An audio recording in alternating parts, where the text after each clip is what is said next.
آج کے اس درس کے اندر، آج کے بیان کے اندر 10 گناہوں کا تذکرہ کریں گے جس کی وجہ سے خاتمہ انسان کا کفر پہ ہو جاتا ہے۔ عام طور پہ انسان کو سمجھ نہیں آتی، گناہ کو گناہ نہیں سمجھتا، لیکن وہ گناہ ایسا زہریلا ہوتا ہے کہ انسان کے ایمان کو ختم کر دیتا ہے۔ دنیا کے اندر جتنی نعمتیں انسان کو مل جائیں، سب سے جو بڑی نعمت ہے وہ ہے ایمان کی نعمت ہے۔ سب سے بڑی نعمت جو ہے وہ ایمان کی نعمت ہے۔ یہ کوئی معمولی نعمت نہیں، یہ کوئی معمولی نعمت نہیں ہے، اس کی قدر و قیمت مرنے کے بعد پتہ چلے گی۔ لیکن 10 گناہ ایسے ہیں، 10 گناہ ایسے ہیں کہ اللہ رب العزت مرنے سے پہلے اس سے ایمان کی نعمت چھین لیتے ہیں۔ سب سے پہلا گناہ کیا ہے؟ کہا کہ نماز کا مذاق اڑانا۔ نماز کا مذاق اڑانا یہ ایسا گناہ ہے کہ مرنے سے پہلے اللہ اس سے ایمان کی نعمت چھین لیں گے۔ نماز کا مذاق کیسے اڑایا جاتا ہے؟ کہ شریعت کا کوئی حکم بھی ہو اس کو معمولی سمجھنا، اس کو حقیر سمجھنا۔ نماز کے اندر اوپر نیچے ہو جانا، کچھ نہیں پتہ، رکوع اور سجدے اور مذاق۔ اکثر نوجوان بچے تو شیطانی کرتے ہی کرتے ہیں، بعض اوقات نوجوان سمجھدار ہوتے ہیں لیکن وہ بھی نماز کے اندر ایسا مذاق اڑاتے ہیں۔ سجدے میں گئے، پیچھے سے ٹانگیں اٹھا دی، سجدے میں گئے، کبھی مستی کر دی۔ نماز کا یا نمازیوں کو حقیر سمجھنا، نماز پڑھنے والوں کو بڑا صوفی آیا یا بڑا مولوی بنا پھرتا ہے، بڑے سر پہ ٹوپی آج کل ہوتی ہے۔ تو مذاق اڑانا کا جو ایسے ہوتا ہے اللہ اس سے ایمان کی نعمت چھین لیتے ہیں۔ علامہ جلال الدین سیوطی رحمہ اللہ نے اپنی کتاب کے اندر تاریخ الخلفاء کے اندر ایک واقعہ نقل کیا ہے کہ ایک شخص مسلمان تھا لیکن وہ نماز کا مذاق اڑاتا تھا۔ ایک دن مسجد کے اندر آیا، نماز پڑھنے لگا تو نماز کے دوران اللہ نے اس کی شکل کو مسخ کر دیا اور خنزیر بنا دی۔ اب جیسے اس نے دیکھا اس کی شکل مسخ ہو چکی ہے، خنزیر بن چکا ہے، وہاں سے اس نے اپنے چہرے کو چھپایا اور وہاں مسجد سے یہ نکلا اور سیدھا وہ جنگل کی طرف چلا گیا۔ جب لوگوں کو اس بات کا پتہ چلا تو لوگ گئے اور جا کے تماشا دیکھا۔ لوگ دیکھ رہے ہیں، آدھا جسم انسانوں کا ہے، آدھا خنزیر بن چکا ہے، اور سبب کیا بنا؟ یہ وہ شخص تھا جو نماز کا مذاق اڑاتا تھا، نمازیوں کا مذاق اڑاتا تھا، مذاق بناتا تھا۔ اللہ نے اس کی شکل ہی خنزیر جیسی بنا دی۔ تو پہلا گناہ یہ ہے کہ جو انسان نماز کا مذاق اڑائے گا، نمازی کو حقیر جانے گا، اللہ رب العزت مرنے سے پہلے ایمان کی نعمت اس سے چھین لیں گے۔ کہا دوسرا گناہ حسد کرنا۔ حسد کس کو کہتے ہیں؟ بعض اوقات اللہ کسی بندے کو نعمت دیتے ہیں، چاہے وہ حسن کی نعمت ہو، مال کی نعمت ہو، علم کی نعمت ہو، عہدے کی نعمت ہو، ڈگری کی نعمت ہو، کوئی نعمت، گاڑیاں دے دی، کسی کو کوٹھی بنگلے دے دیے، اور دوسرا حسد کی وجہ سے کہ اس کو یہ چیز کیوں ملی ہے، دل میں جلن محسوس کرتا ہے کہ اس کو یہ چیز کیوں ملی ہے، یہ نعمت اس کے پاس کیوں ہے، پیسے، مال، دولت، عہدہ اس کے پاس کیوں ہے۔ عام طور پہ یہ حسد کی بیماری عموماً معاشرے کے اندر عام بیماری ہوتی ہے۔ کوئی کسی کو آگے بڑھتے نہیں دیکھ سکتا، کسی کے پاس پیسہ، مال، دولت، عہدہ، گاڑی، بنگلہ، یہ چیزیں نہیں دیکھ سکتے، حسد کرتے ہیں۔ فرمایا کہ جو انسان حسد کرتا ہے اللہ رب العزت اس سے بھی ایمان کی نعمت چھین لیتے ہیں۔ حسد تو وہ گناہ ہے کہ دنیا میں جو سب سے پہلے قتل ہوا وہ حسد کی وجہ سے ہوئے۔ قابیل نے اپنے بھائی حابیل کو حسد کی وجہ سے قتل کیا جائے، اور قیامت تک جتنے بھی قتل ہوں گے سارا کا سارا گناہ قابیل کے نامہ اعمال کے اندر لکھا جائے گا۔ قاتل بھی گناہ گار ہوگا اور اس کا گناہ قابیل کو بھی ملے گا۔ کا تیسرا گناہ یہ کہ خدائی دعویٰ کرنا، اپنے آپ کو کچھ سمجھنا، اپنے آپ کو کچھ سمجھنا۔ اس میں سب سے پہلے نمبر پہ فرعون ہے جس نے خدائی دعویٰ کیا ہے۔ اللہ نے عبرت کی موت اس کو دی ہے، اسی دریا کے اندر جس کو وہ اپنی ملکیت سمجھتا تھا اللہ نے اس کے اندر اس کو غرق کیا ہے، اس کے اندر اور عبرت کا نشان بنایا ہے۔ آج بھی مصر کے عجائب گھروں کے اندر اس کی لاش پڑی ہوئی ہے، آج تک وہ عبرت کا نشان بنا ہے۔ فرعون ہے، نمرود ہے۔ آپ دیکھیں کہ دادا میرے سامنے سجدہ کرو تب دوں گا، سجدہ کرتے پھر راشن دیتا تھا، اپنے آپ کو کچھ سمجھتا تھا۔ پھر اللہ نے ایک مچھر کے ذریعے کیسا اس کا حال کر دیا، پھر کہنا مجھے پہلے جوتے مارو میرے دماغ پہ، سر پہ، پھر مجھے تھوڑا آرام سکون محسوس ہو، پھر میں آپ کو دوں گا، پھر میں آپ کو دوں گا۔ کہا اللہ نے اس کے انجام کیا کیا؟ کہا تیسرا گناہ خدائی دعویٰ کرنا ہے۔ کہا چوتھا گناہ زنا کرنا ہے۔ جو انسان زانی ہوگا اور اس کا عادی بن جائے گا اور توبہ طائب نہیں ہوگا، رجوع اللہ نہیں کرے گا، اللہ رب العزت مرنے سے پہلے اس سے ایمان کی نعمت چھین لیں گے۔ علامہ ابن جریر طبری رحمہ اللہ نے تفسیر طبری کے اندر ایک واقعہ نقل کیا ہے کہ بنی اسرائیل کے اندر 3 نوجوان تھے اور تینوں نے اللہ کے راستے میں جہاد کرنے کا ارادہ کر دیا ہے۔ ان کی ایک بہن تھی غیر شادی شدہ، سوچنے لگے تینوں اللہ کے راستے میں چلے گئے تو کیا ہوگا، معاملہ کیا بنے گا؟ اب پریشان ہیں کہ تینوں اللہ کے راستے کے اندر اگر چلے گئے تو بہن کا کیا کریں گے؟ اب بہن کے بارے میں مشورہ کیا کہ جو ایک اللہ والا ہے اس کے پاس ہم اپنی بہن کو چھوڑ کے چلے جاتے ہیں۔ راہب ہوتے تھے اس دور کے اندر، جنگلوں کے اندر جو برسوں سالوں سال اس پہ جا کے وہ عبادت کیا کرتے تھے۔ اب اس اللہ والے کے پاس چلے گئے۔ اس نے کہا بھائی ایسا نہیں ہو سکتا، غیر محرم میں اپنے پاس نہیں رکھتا۔ کہ ایسا کرتے ہیں جو نیچے والا پورشن ہے، نیچے کمرہ ہے، اس پہ رکھ لیں، بس آپ صرف نگرانی کرنا، دیکھنا، ہمیں آپ پہ بڑا اعتماد ہے۔ تبھی حدیث کے اندر آتے ہیں جہاں لڑکا اور لڑکی اکیلے ہوں تو تیسرا شیطان پہنچ جاتا ہے۔ آج کے دور کے اندر یقین جانے یہ دور تو ایسا ہے، اس دور کے اندر غذائیں ایسی آ چکی ہیں، کیمیکل ایسے آ چکے ہیں کہ ان غذاؤں کے اندر بے حیائی اور بے وفائی آ چکی ہے۔ آگے کہتے ہیں نا فلاں بے وفا ہے، فلاں بے وفا ہے، فلاں ہے، نہیں، غذا ایسی استعمال کی جاتی ہے اس کے اندر بے وفائی آ گئی ہے، غذاؤں کے اندر بے وفائی آ چکی ہے۔ اس لیے کہ ہمیں احتیاط کی بہت ضرورت ہے۔ یہاں تک علماء آج کے دور میں فرماتے ہیں کہ اپنی حقیقی بہن ہے، اگر کمرے کے اندر وہ اکیلی ہے تو بھائی کو چاہیے وہاں بھی اکیلے اس کے ساتھ نہ بیٹھے کہ شیطان کی اس کے دل میں وسوسے نہ ڈال۔ اللہ کی قسم بعض اوقات ہم جب علماء دوست آپس سے بیٹھتے ہیں تو ہمارے ایک دوست ہیں مولانا الیاس صاحب، کئی بار یہاں کے انہوں نے بیانات بھی کیے، دارالافتاء ملتے ہیں منصرے کے، جو سب سے بڑا ہمارا ضلع منصرے کا دارالافتاء ہے، وہاں وہ بیٹھتے ہیں، فتویٰ لکھتے ہیں۔ تو وہ مجھے ایک مرتبہ ہم کسی انوائرمنٹ کے سفر پہ تھے تو باتوں میں جیسے مسائل پہ بحث ہوئی تو انہوں نے کہا کہ آج کل ایسے مسائل آتے ہیں، باپ مسئلہ پوچھ رہا ہے جی میں نے اپنی بیٹی کے ساتھ زنا کر دیا ہے، کیا میری بیوی اب مجھ پہ حلال ہے؟ مسئلہ پوچھا جاتا ہے، بھائی کہتے ہیں کہ میں نے اپنی بہن کے ساتھ زنا کر دیا ہے۔ آج کا دور ایسا آ چکا ہے، یہ دور ایسا آ چکا ہے، اس لیے خدا را اپنی حفاظت کریں، اپنے آپ کو ایسے مواقع سے بچائیں جہاں شیطان آپ پہ حملہ کرے۔ کوئی بھی کسی کا ایمان اتنا مضبوط نہیں ہوتا، اپنی حفاظت کرنا، اپنے آپ کو بچانا۔ تو یہ اللہ والا تھا، اب اس نے تو تھا تو اپنی طرف سے اللہ والا بزرگ عبادت گزار، لیکن شیطان تو اسی جگہ حملہ کرتے جہاں کچھ ہوتا ہے۔ اب یہ تینوں بھائی چلے گئے، شیطان نے اس کے دل میں وسوسہ ڈالا، وہ اکیلی ہے بیچاری، تنہائی محسوس کرے گی، اس کو اپنے پاس کمرے میں بلا لو۔ کمرے میں بلایا، نعوذ باللہ اللہ کا کرنا کہ شیطان اتنا غالب آیا کہ اس کے زنا کے اندر مبتلا ہو گیا، حمل ٹھہر گیا۔ اب جب حمل ہوا تو اب اس نے ظاہر بدنامی کا خطرہ تھا، بھائی آئیں گے پوچھیں گے تو حالات لوگوں کے سامنے بدنام ہوگا۔ یہ رات کو سوئی اور اس نے کیا کیا، اس کو قتل کر دیا، مار دیا اور اٹھا کے جا کے دفنا دیا۔ بھائی آئے کہا اس کا انتقال ہو چکا تھا، ہم نے اس کو دفنا دیا ہے۔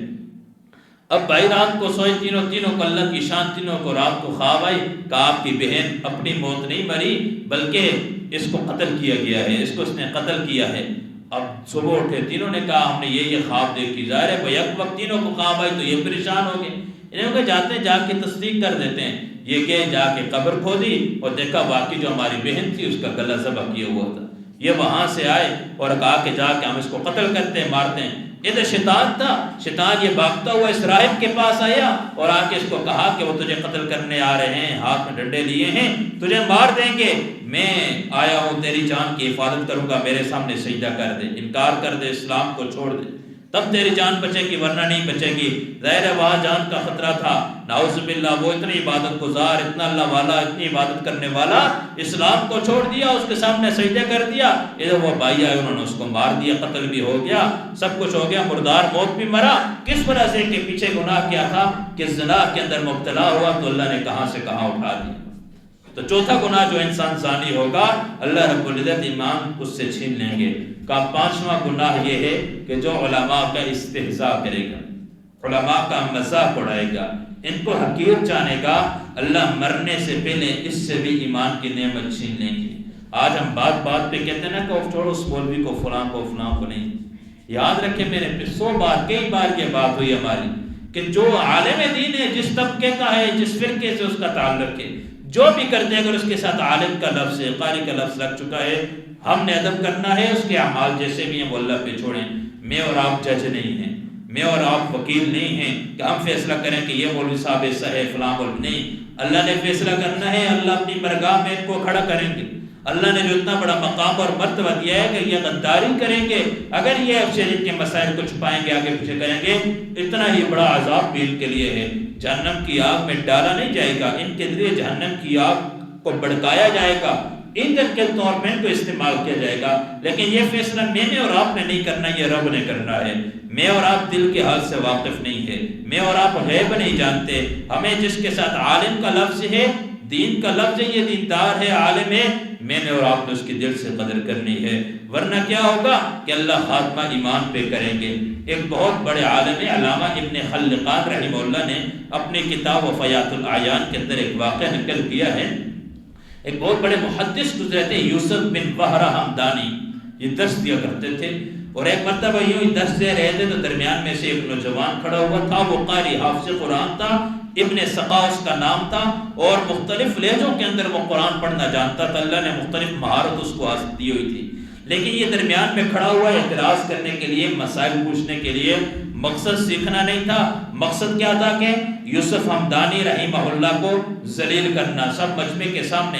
آپ دیکھیں درس ہو رہا ہو، جمعے کا بیان ہو رہا ہو، مسجد بھری ہو، درمیان میں سے ایک شخص کھڑے ہو کے سوال کرے، اور نظریہ اس کا یہ ہو کہ مول صاحب جواب نہیں دیں گے تو سب کے سامنے ذلیل ہو جائیں گے، اس نظریے سے اس نے اعتراضات کرنا شروع کر دیے۔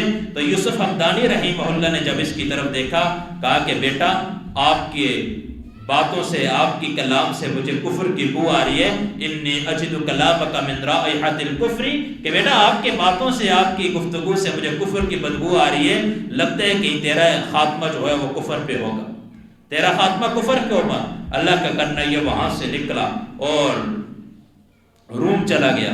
جب یہ روم چلا گیا تو کچھ وقت گزرنے کے بعد یہاں اس شہر کے ایک آدمی روم گیا، اس نے کہا ابن سقا جو بڑا قاری تھا، مختلف لہجوں میں قرآن پڑھتا تھا، جا کے میں ملاقات کروں، جا کے میں اس کو دیکھوں۔ اب جیسے ملاقات کرنے کے بہانے، اور یہ جب وہاں پہ گیا اس کے پاس کے، تو یہ سخت بیمار تھا، سخت بیماری کے اندر مبتلا تھا۔ جب اس سے پوچھا کہ کیا معاملہ ہے، کیا ماجرا ہے، اس نے کہا کہ بس موت کا وقت قریب ہے، تو عیسائی بن چکا ہوں، اسلام کو چھوڑ دیا ہے۔ کہا عیسائی اس وجہ سے بنا، وہاں نوکری وغیرہ کے سلسلے میں اسلام کو چھوڑ دیا، عیسائی بن گیا۔ تو کہا قرآن کچھ یاد ہے؟ کہا ایک ہی آیت یاد ہے، ربما یود الذین کفروا لو کانوا مسلمین، کہ کاش قیامت کے دن کفار جو ہوں گے وہ تمنا کریں گے نا، کاش کہ ہم مسلمان ہوتے، کلمہ پڑھ لیتے۔ کہا اس آیت کے علاوہ کچھ بھی یاد نہیں ہے۔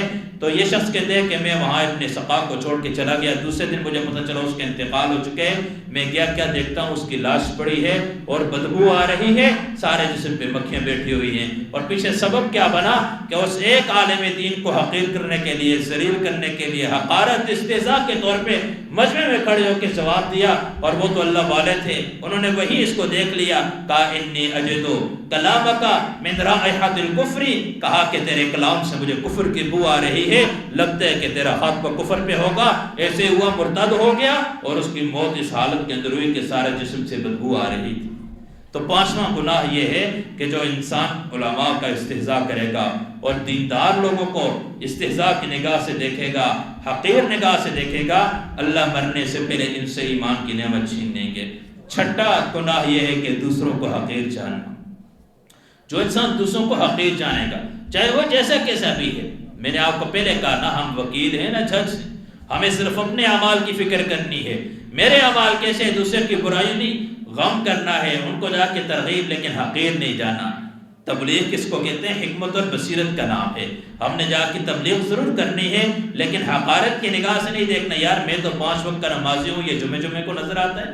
بعض ایسے ہوتے ہیں نا جو نماز کو نہیں آ سکتے، وہ اپنی بدبختی ہے، اگر جمعے کو آ جائیں تو ہمیں سواریاں نگاہوں سے انہیں دیکھنا نہیں چاہیے۔ ہم کون ہوتے ہیں دیکھنے والے؟ ہم کون حساب کتاب کرنے والے ہیں؟ میرا اور آپ کا کام اپنے اعمال کی فکر ہے، دوسروں کی اصلاح ضرور کرنی ہے، لیکن حکمت اور بصیرت سے کہ یہ سنو دوسرے کو ہم حقیر جانیں۔ اسے میں نے پہلے بھی واقعہ سنایا تھا، شیخ ابو عبداللہ مدلسی رحمہ اللہ کا، شیخ زکریا رحمہ اللہ نے اپنی آبیتی کے اندر اس واقعے کو نقل کیا کہ شیخ ابو عبداللہ مدلسی یہ بہت بڑے شیخ گزرے تھے، بہت بڑے، لاکھوں لوگ ان کے ہاتھ پہ توبہ طائب ہوئے تھے، ہزاروں کے اعتبار سے ان کے ہاتھ پہ کلمہ پڑھ کے اسلام میں داخل ہوئے۔ ایک مرتبہ مختصر کر کے سناتا ہوں کہ 12,000 کا لشکر ہے اور حج کے لیے جا رہے ہیں، 12,000 مرید ہیں، راستے میں جاتے جاتے ایک بستی سے گزر ہوا، عیسائیوں کی بستی سے، اور وہاں دل میں حقارت آئی کہ یہ عیسائی اور ہم مسلمان ہیں، غیر مسلم ہیں، ان کو بھی حقیر جانا۔ اللہ نے کہا کہ ابو عبداللہ اپنا ایمان کی حفاظت کر سکتے تو کر کے دکھاؤ. تو جس حال میں تو تجھے ہم نے رکھا ہوا ہے, آج تیرے ہاتھ میں لاکھوں لوگ اسلام میں داخل ہوتے ہیں تو یہ ہمارا کمال ہے, تیرا اپنا کمال نہیں ہے. شیخ ابو عبداللہ اندلسی کہتے ہیں کہ یہ بات غیب سے مجھے آواز آئی اور دل سے پرندے کی طرح کچھ نورانی چیز سے اڑ کے چلی گئی. کہا پھر کیا ہوا, آگے جاتا ہوں, ایک عورت پہ نگاہ پڑی, دل میں اس کی محبت آ گئی, ان کے گھر چلا گیا, آپ کی بچی سے شادی کرنی ہے. کہا آپ مسلمان ہو, ہم عیسائی نہیں ہو سکتا, عیسائیت قبول کر دو. عیسائیت قبول کر دی. 12,000 کا لشکر ہے. شیخ شبلی جیسے ان کے مرید ہیں وہ بھی موجود ہیں. شیخ شبلی بہت بڑے اللہ کے ولی, ان کے ہی مرید ہیں لیکن بہت وقت کے ولی اللہ گزرے. ان کو کہا کہ آپ قافلے کو لے کے چلے جاؤ, میں آتا ہوں. آپ ان کے گھر چلے گئے. کہا کہ 10 سال تک یہ خنزیر آپ کو چرانے پڑیں گے, پھر ہم اپنی بچی کا نکاح آپ سے کروائیں گے. وہی ڈنڈا جس کے ساتھ جمعے کو خطبہ دیا کرتے تھے, اس ڈنڈے کو لے کے جنگل میں چلے گئے, گلے کے اندر سلیب ڈال دی, وہیں جا کے خنزیر چرانا شروع کر دیے. شیخ شبلی باقیوں کو لے کے جب حج سے واپس آئے, حضرت کا پتہ کیا کہ شیخ کہاں ہیں, شیخ ابو عبداللہ اندلسی کہاں چلے گئے. کسی نے بتایا کہ فلاں جنگل کے اندر سور چرا رہے ہیں. جب وہاں چلے گئے دیکھا درخت کے نیچے بیٹھے ہیں, ہاتھ میں یہی خطبے والا ڈنڈا پکڑا ہوئے ہے, گلے میں سلیب پڑی ہوئی ہے اور خنزیر چر رہے ہیں. ہمیں دیکھ کے چیخو پکار ہونا شروع ہو گئے, سجدے میں گر گئے. شیخ شبلی کہتے ہیں ہم ان کے سامنے گئے, ہم بھی اللہ کے سامنے رو رہے ہیں اور اتنے چیخے. شیخ زکریہ فرماتے ہیں کہ وہ سارے کے سارے خنزیر پاس آ کے کھڑے ہو گئے کہ ماجرا کیا ہے, یہ سارا لشکر آیا, رونا شروع ہو گیا. حضرت رو رہے ہیں. کہا کہ اتنا روئے. حضرت نے کہا کہ ہوا کیا, سارا ماجرا سنایا کہ یوں داخل ہوا بستی کے اندر, یوں میں نے ان کو حقیر جانا, یوں پرندے کی طرح میرے دل سے ایمان اڑ کے چلا گیا تھا. کہا اس کے بعد یہ حالت پیش آ چکی ہے. کہا کوئی آیت یاد ہے؟ کہا ایک ہی آیت یاد ہے. کہا کہ جو اسلام سے پھر جائے اس کے سر کو جدا کر دو. کوئی حدیث یاد ہے؟ آپ تو لاکھوں حدیثوں کے حافظ تھے. کہا ایک حدیث یاد ہے, من بدل دینہ فاقتلوہ, جو دین سے پھر جائے اس کو قتل کر دو. شیخ شبلی کہتے ہیں کیسے ہو سکتے آپ کو قتل کیا جائے, ہم تو آپ کے مرید ہیں, آپ کی وجہ سے سیدھے راستے پہ آئے. وہیں سے توبہ طائب ہوئے اور واپس آئے. اللہ نے دوبارہ ایمان بھی دے دیا اور دوبارہ سب کچھ اللہ نے عطا کر دیا. اور وجہ کیا بنی؟ حقارت کی وجہ سے. چھٹا گناہ کیا ہے؟ کسی کو حقیر نہیں جاننا. 7واں گناہ, دین کا علم حاصل کرنا دنیا کے لیے. دین کا علم کیوں حاصل کیا جا رہا ہے؟ کہ دنیا حاصل کروں گا, میں بہت بڑا خطیب بنوں گا, بیانات کے لیے جاؤں گا, پیسے لوں گا. دین کی وجہ, دین کو حاصل کیا جا رہا ہے دنیا کی وجہ سے. کہا اللہ اس عالم دین کا بھی کہ جو لوگوں سے پیسوں کی نیت اور ہر وقت لوگوں کے جیب پیس کی نگاہ ہوتی ہے اور بیانات کے پیسے لینا, فلاں کے پیسے لینا, دین کے پیسے لینا. کہا کہ دین اس وجہ سے سکھاتا ہے کہ پیسے لیتے ہیں. آج کل جو مدارس کے اندر جو تنخواہیں اساتذہ کو دی جاتی ہیں, مسجد کے اماموں کو دی جاتی ہیں, یا کوئی مقرر تقریر کے لیے جاتا ہے, وہاں اپنے طور پہ ایک پیسے طے کر کے جانا, میں بیان تب کروں گا جب مجھے اتنے پیسے دیے جائیں گے, ایک اپنی طرف سے ہدیہ. وہ علماء فرماتے ہیں کہ وقت کے پیسے ہوتے ہیں, دین کے علم کے پیسے نہیں ہیں. اگر اس عالم دین کے دل میں یہ بات ہے کہ جو میں دین پڑھا رہا ہوں یہ دین کے پیسے لے رہا ہوں, میں بیان کر رہا ہوں اس بیان کے پیسے لے رہا ہوں, تو پھر یہ جائز نہیں ہے, یہ پیسے اس کے لینا حرام ہے.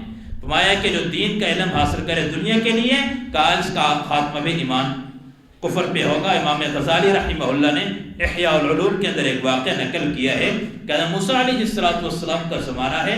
ان کے ساتھ ایک شخص تھا, ان کا خاص آدمی تھا, قریبی تھا, ہر مجلس میں ان کے ساتھ جاتا, جگہ جگہ جا کے بیانات کرتا تھا. اللہ کا کرنا کچھ دن سے وہ غیر حاضر تھا. حضرت موسیٰ علیہ السلام نے کہا وہ فلاں آدمی نظر نہیں آتا, کافی ٹائم سے ہمیشہ ساتھ رہتا تھا, خاص آدمی تھا. کہا وہ نظر نہیں آ رہا, کہاں ہے, کچھ معلومات ہے؟ بتایا کہ ایک نے کہا کہ میں نے اس کو جنگل کے اندر دیکھا ہے, اس کا چہرہ مسخ ہو چکا ہے, آدھا اس کا جسم انسانوں جیسا ہے لیکن آدھا وہ خنزیر بن چکا ہے. موسیٰ علیہ السلام پریشان, اتنا اللہ والا, اتنا نیک آدمی, میرے ساتھ ہر جگہ جاتا, جا کے دعوت دیتا, بیان کرتا. تو اللہ سے دعا کی کہ ربا کیا ماجرا ہے, اس کی چہرے کو ٹھیک کر دے, اس کے چہرے کو جو مسخ ہوئے ختم کر دے. وہی آئیے موسیٰ, تو کیا سارے انبیاء 1.25 انبیاء اگر اس کے لیے دعا کریں, سارے صلحاء نیک لوگ اس کے لیے دعا کریں تو اس کے چہرے کو ٹھیک نہیں کیا جائے گا. وجہ پوچھی, کہا اس نے جو دین آپ سے سیکھا تھا, لوگوں کے پاس جاتا, جا کے بیانات کرتا, دعوت دیتا اور ان سے پیسوں کا مطالبہ کرتا. کہا کہ دنیا کمانے کے لیے, دنیا حاصل کرنے کے لیے اس نے دین سیکھا ہوا تھا, دین پہ عمل کرنے کے لیے, یہ اللہ کی رضا کے لیے, یہ نیک اعمال کرنے کے لیے دین نہیں سیکھا ہوا تھا. تو ہماری مخلوق میں سب سے زیادہ بدترین مخلوق جو ہے وہ خنزیر ہے, بدترین مخلوق جو ہے وہ خنزیر ہے. ہم نے اس کی شکل خنزیر بنا دی, ہم نے اس کو خنزیر بنا دیا ہے. کہا 8واں گناہ تکبر کرنا. جو انسان تکبر کرے گا مرنے سے پہلے اللہ اس کا بھی ایمان چھین لیں گے۔ امام واقدی رحمہ اللہ نے اپنی کتاب فتوح الشام کے اندر واقعہ نقل کیا ہے کہ غسان کا بادشاہ تھا، جبلہ بن ایحم اس کا نام تھا۔ حضرت عمر رضی اللہ عنہ کا زمانہ تھا، یہ مسلمان ہو چکا تھا، کئی لوگ اس کے ساتھ تھے۔ یہ حضرت عمر رضی اللہ عنہ کی خدمت میں حاضر ہوا، اجازت چاہیے حج کے لیے جانے کی، کہا چلے جاؤ۔ حج کر رہے ہیں، طواف ہو رہا ہے، تو اس وقت لوگ بڑے بڑے احرام، بڑی بڑی چادریں باندھتے تھے، یہ عزت کی علامت سمجھا جاتا۔ تو یہ بادشاہ تھا، اس کی خاص چادر تھی، بڑی چادر اس نے باندھی۔ پیچھے ایک غریب مزدور آدمی تھا، وہ چل رہا تھا، وہ بھی طواف کر رہا تھا، اس کی چادر پہ پاؤں ہوا، اس نے مکہ مارا اس کے سامنے کے 2 دانت ٹوٹ گئے۔ تو یہ حضرت عمر کے پاس آیا، وہ تو عادل تھے، کہا کہ قصاص سے میں نے مطالبہ ہے، میرے دانت توڑے ہیں، میری غلطی کچھ نہیں ہے، غلطی سے پاؤں اس کی چادر پہ آیا۔ جب اس کو بلایا تو یہ تو غسان کا بادشاہ تھا، جب اس سے کہا، جبلہ سے کہا کہ تو نے ایسا کیوں کیا، کہا اس کو پتہ نہیں ہے میں بادشاہ ہوں، اس کو اس بات کا نہیں پتا میں بادشاہ ہوں، اس نے کیوں میری حقارت اس طرح کی ہے؟ کہا نہیں، اسلام ہے، مسلمان ہو چکے ہو، اب آپ کو قصاص دینا ہوگا۔ اگر یہ معاف کر دے یا کوئی آپ کے لین دین میں کچھ معاملات ہو جائیں، کوئی آپ اس کو پیسے دے کہ کوئی صلح کی ترتیب بن جائے تو ہو جائے، ورنہ اس کے علاوہ آپ کو قصاص دینا پڑے گا۔ تو اس نے کہا کہ میں بادشاہ ہوں، کیسے قصاص ہوگا، میرے دانت ٹوٹیں گے؟ کہا ہوگا، تو یا اس سے معافی مانگو۔ اس سے کہا کہ مجھے ایک دن کی مہلت چاہیے۔ بادشاہ نے کہا ایک دن کی مہلت، یہ چلا گیا، واپس چلا گیا، پادری بن گیا، متضاد ہو گیا کہ میں بادشاہ ہو کے ایک غریب آدمی کی وجہ سے میرے دانت توڑے جائیں۔ حضرت عمر نے اپنے اصول کو، شریعت کو نہیں بدلا، کسی مالدار کی وجہ سے، بادشاہ کی وجہ سے دین کو نہیں بدلا، بلکہ وہ چلا گیا، دائرہ اسلام سے خارج ہو گیا، اس حال میں مر گیا، مردار موت اس کو آئی۔ وجہ کیا بنی کہ تکبر کیا، تکبر کی وجہ سے۔ اب اس نے تکبر کیا کہ میں بادشاہ ہو کے میری چادر پہ اس کا پاؤں کیا آیا، اللہ رب العزت نے اس وجہ سے ایمان کی نعمت چھین لی۔ کہا 9واں گناہ کیا ہے؟ کہا عشق مجازی میں مبتلا ہونا۔ آج کا نوجوان بڑے فخر سے کہتا ہے نا فلاں سے مجھے محبت ہے۔ آپ کو کیا پتہ ہے کہ ایک نوجوان یقین جانے بڑا دکھ ہوتا ہے۔ میں ایک نوجوان مجھے ملا تو مجھے کہتے ہیں مرسا تھوڑا سا میں اس سے فری ہو گیا، کہتے ہیں اپنا موبائل نکال کے مجھے بتاتے ہیں، کہتے ہیں 72 لڑکیوں کے نمبر میرے موبائل کے اندر ہیں۔ کتنے؟ اب اس بیوقوف کو نہیں بتلا، یہ تو بدلہ ہے، میری بہن سے، میری بیٹی سے لیا جائے گا۔ خیر میں نے اس کو ترغیب تھی، سمجھایا، اپنے ساتھ میں اللہ کے راستے میں لے کے گیا، وہ سارے نمبر بھی ڈیلیٹ کروائے، ٹھیک ہو گیا، توبہ ہے، اس نے توبہ تو کر لی۔ میں ایک مثال دے رہا ہوں، بڑے فخر سے اس نے، میں تھوڑا فری ہو گیا تو اس نے بڑے فخر سے مجھے یہ بات دی۔ آج کا نوجوان یہ نہیں سوچتا کہ میں اللہ کے سامنے کیسے حاضر ہوں گا۔ آج میں کسی بچی کی طرف غلط نگاہ اٹھاتا ہوں، معلوم نہیں میرا خاتمہ کدھر جا رہا ہے، میں کیا کروں گا؟ بھائی دنیا کی لذتیں کیا لذتیں ہیں، 5 منٹ کی لذت کی خاطر، گناہ کی خاطر ہمیشہ کے لیے رسوائی کی زندگی، دنیا اور آخرت میں رسوا ہو رہا ہے۔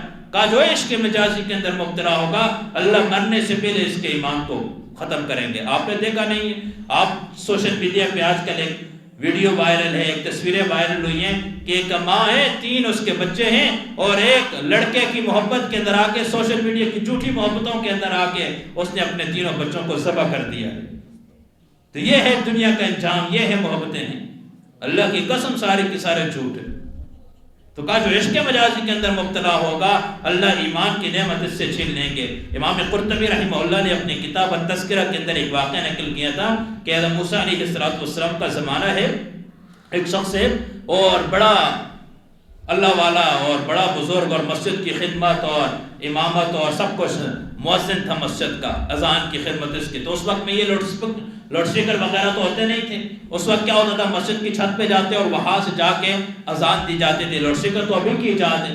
تو جیسے وہ چھت پہ چڑھا اور نیچے کیا دیکھتے ہیں، تو عیسائی عورت پہ نگاہ پڑی، وہاں سے نیچے آیا، اس کی محبت میں مبتلا ایسا ہوا، ان کے گھر چلا گیا کہ آپ کی بچی سے شادی کرنی ہے۔ اب ان کے وہ گھر جا رہا ہے، رشتہ مانگنے جا رہے، کہا آپ مسلمان ہو، ہم عیسائی ہیں، ایسا کبھی بھی نہیں ہو سکتا، ہاں ایک صورت ہے آپ عیسائیت قبول کر دو۔ کہا ٹھیک ہے، نعوذ باللہ، ساری زندگی مسجد کی خدمت کی، ساری زندگی مسجد کی اذان دی، مؤذن کا مقام اور مرتبہ کتنا بڑا ہے، لیکن عشق کے اندر مبتلا ہوا تو کیا ہوا، کہ اوپر والی منزل پہ چڑھیں گے اور وہاں جا کے آپ نے بات کرتے، ہم جیسے اوپر کے اوپر والی سیڑھی پہنچے، وہاں سے پاؤں پھسلا، نیچے گرا اور دماغ کی رگ پھٹی، وہیں اس کا انتقال ہو گیا۔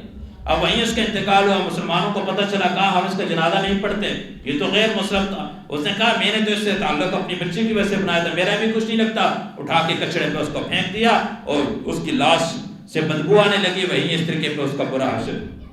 تو میرے عزیز بھائی اور دوستو، یہ حال ہے وقت نکل رہا ہے، ایک واقعہ اور اس پہ سناتا ہوں۔ ابن جوزی رحمہ اللہ نے ذم الہوا کے اندر ایک واقعہ نقل کیا ہے۔ ایک مسلمان اور عیسائی لڑکی ہے، اور لڑکا جو ہے وہ مسلمان ہے، ان دونوں کا آپس میں محبت ہوگی، اور بیچ میں ایک قاصد رکھا ہوا تھا۔